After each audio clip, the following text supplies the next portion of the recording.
आत्ताच झाली बा आपली सोयाबीन पेरणं. आता मम्मीने मी लावतोय राहिलेले सुरलेले काटकोपरे जिथं ट्रॅक्टर जात नाही त्या ठिकाणचे. इकडे आपली सारखी बघा, ते तिकडे चाललंय ट्रॅक्टर सध्या. आता आपलं पेरणं झालं हे बघा. इतकी मस्त सोयाबीन पेरणं झाली मित्रांनो. आता पाण्याचं सुद्धा वातावरण बघा, जर पाणी आलाच तर लय मस्त होईल, पण तरी पण सोयाबीन उगा जो ओला आहे आपल्या वावरामध्ये.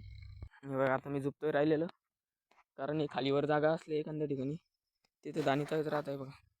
इथं तिथं दाण तुम्हाला दाणी सगळं यायचं.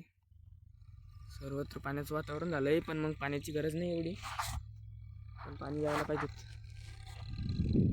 इथं साचलेलं होतं पाणी, त्यामुळे इतकं राहिलेलं आहे ट्रॅक्टरचं, कारण ट्रॅक्टर फसायची शक्यता होती या ठिकाणी.